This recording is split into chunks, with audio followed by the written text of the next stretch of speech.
Mesdames et messieurs, bienvenue sur cette édition spéciale. Abonnez-vous pour suivre l'essentiel de l'actu 360. Le sujet du jour est grave et va vous surprendre.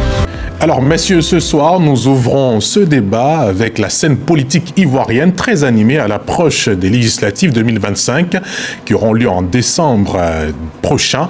La commission électorale indépendante a mis fin le mercredi 12 novembre dernier à la réception des dossiers de candidature pour les élections législatives. L'opération entamée le 31 octobre a mobilisé des centaines d'intéressés. Nous en parlons juste après cet élément de Siaka Kone. Mobilisation générale marquée par un fort engouement populaire et des soubresauts politiques à quelques semaines des élections législatives en Côte d'Ivoire. Après la présidentielle du 25 octobre, plusieurs citoyens entendent désormais peser dans les choix politiques à l'Assemblée nationale. La dynamique est renforcée par l'ouverture du jeu politique. L'on assiste à une multitude de candidatures indépendantes, des visages nouveaux et des débats sur les enjeux, entre autres, emploi, éducation et développement des communes. Mais derrière ces engouements, l'on note des crispations. Le retrait du PPACI, parti de l'opposition, crée un climat de méfiance. Pour certains, ces législatives risquent de manquer de pluralisme en dépit de la participation du PDC-RDA, du FPI et du OGEP. Pour d'autres, c'est une bonne occasion de renouveler profondément l'Assemblée nationale. La Côte d'Ivoire aborde donc ces législatives avec pour objectif transformer l'engouement en participation et gérer les soubresauts par le dialogue et le respect du jeu démocratique. Retour sur le plateau du Club de la Presse, messieurs, vous l'avez suivi avec moi, l'engouement que suscitent les élections législatives. On a pu le voir aussi pendant les candidatures, les dépôts de candidatures de l'élection présidentielle. 60 candidatures déposées, c'était inédit, c'était une première en Côte d'Ivoire. Est-ce que pour les législatives, faut-il s'attendre à un tel engouement qui pourrait aussi rentrer dans l'histoire? Quelle est votre analyse, Saint-Claver-Oula? Il faut dire que effectivement, il y a un engouement.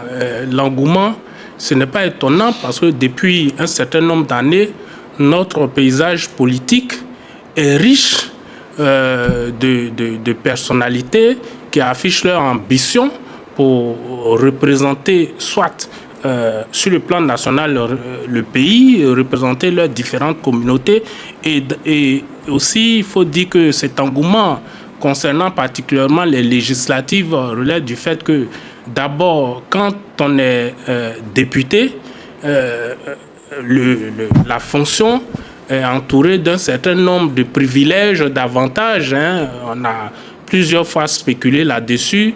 Quand vous êtes député, vous avez une immunité parlementaire. Quand vous êtes député, vous bénéficiez d'un certain nombre d'indemnités, vous avez un passeport diplomatique, vous avez une représentation tant sur le plan local que sur le plan national. Donc, tout ce qui entoure cette fonction fait qu'aujourd'hui, les appétits, la convoitise, les différents appétits. Et donc, aussi, au-delà de tout ça, il faut dire qu'aujourd'hui, la politique elle-même, dans notre pays et de façon générale en Afrique aujourd'hui, est considérée comme une fonction. On vient en politique pour s'enrichir. On vient en politique pour avoir un bagage relationnel. On vient en politique pour s'affirmer. Donc, ce n'est pas étonnant qu'on assiste à tout ce dont on voit aujourd'hui, ici et là. D'accord. Bletson Mathieu, est-ce que pour vous, ce sont ces arguments-là qui attirent autant de monde pour candidater à la législative? Bon, je crois à 3 niveaux. Il y a d'abord les formations politiques elles-mêmes qui cherchent à contrôler l'Assemblée nationale et donc forcément, disons, le Parlement, puisque c'est le deuxième pouvoir après la présidentielle. Si tu gagnes la présidentielle, que tu ne gagnes pas l'Assemblée nationale, bon, pratiquement, tu n'as rien fait. Si tu n'as pas gagné la présidentielle, que tu gagnes l'Assemblée nationale, tu as le pouvoir en main. D'autant plus que c'est les députés qui votent le budget, qui votent un certain nombre de tests qui permettent au gouvernement de déployer sa politique. Aujourd'hui, en France, on voit très bien que ça ne marche pas parce qu'aucune formation politique n'a l'Assemblée nationale et donc dans la majorité absolue. La majorité absolue, donc c'est bloqué. Donc, pour les partis, les formations politiques, c'est extrêmement important donc de contrôler l'Assemblée nationale. En plus de vouloir contrôler, même si tu n'as pas la majorité et que tu as un groupe parlementaire puissant, tu as des moyens de pression sur le gouvernement, tu peux négocier un certain nombre de choses sur la place publique. Ça, on peut citer le cas en France aussi, le Parti socialiste a réussi à faire retarder ou retirer la réforme sur la retraite. Mais les partis politiques aussi discutent souvent les soirs avec le parti au pouvoir, et quand tu as un groupe parlementaire fort, on te cède un certain nombre de choses. Donc ça, c'est le premier niveau. Le second niveau, au niveau des hommes, il y a un premier groupe pour lequel il ne faut même pas parler d'avantages pécuniaires ou d'avantages même liés à l'immunité ou au passeport, parce qu'ils ont déjà ça dans leur vie. Ce qu'ils cherchent, c'est l'honneur. Être député, c'est être quelqu'un, c'est compter dans la société. Je crois on a suivi les récriminations d'un des candidats potentiels à Bouaké, qui est directeur général et donc qui est à l'abri de tout moyen, qui a dit que quand lui il arrive à Bouaké, lors des cérémonies, on ne le considère pas parce qu'il n'est pas un élu. Voilà. Donc lui, à la limite, devenir député, ça lui permet d'être considéré, ça lui permet d'avoir des honneurs. Sinon, l'argent, en gros, il en a. Connu. Voilà. Donc il y a ce côté-là, il y a vraiment des gens qui ne sont pas visés par l'argent. On a aussi quand même d'autres élus dont la vie a véritablement changé depuis qu'ils sont élus. Quand on suit les débats à la télé, on a habitué à des visages, mais à partir du moment où le monsieur est devenu député, bon, tu sens quand même que même s'il n'est pas devenu subitement riche, mais il y a beaucoup de changements. Donc il y a tous ces facteurs-là. Mais il faut dire que s'il y a aussi des députés qui dépensent plus d'argent, c'est-à-dire il en dépense pendant la campagne, mais pendant son mandat, tout ce qu'il reçoit à l'Assemblée nationale va dans l'entretien des électeurs, et même qu'il est obligé de s'endetter pour le faire. Voilà. Jérôme Dry, votre commentaire? Oui, c'est vrai, on a remarqué cette année un engouement, mais il faut préciser que le poste de député est le poste politique le plus important quand on a dans une démocratie comme la Côte d'Ivoire, parce que nous avons le pouvoir exécutif, le pouvoir législatif. Le député, par exemple, au même titre que le président de la République, a l'initiative de la loi. À côté de cela aussi, il ne faut pas omettre que nous sommes aussi à la fin d'un cycle. À la fin d'un cycle, et il y a une nouvelle classe de policiers qui émerge actuellement.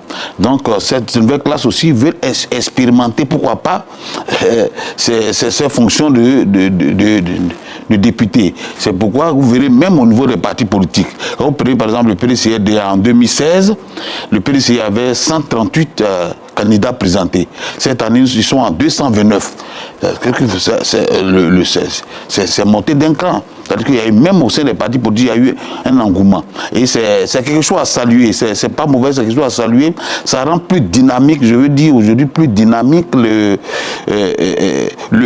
débat même politique. Aujourd'hui, vous voyez dans certaines localités, à côté des partis politiques, qui vont à l'assaut de l'Assemblée nationale pour pouvoir exister, comme Blemson l'a indiqué tout à l'heure, un parti politique qui a une forte présence à l'Assemblée nationale pourra peser sur le débat politique en Côte d'Ivoire. Ça, automatiquement. Donc, les partis politiques aujourd'hui vont à l'assaut de plusieurs sièges pour pouvoir exister et pouvoir peser dans le débat politique.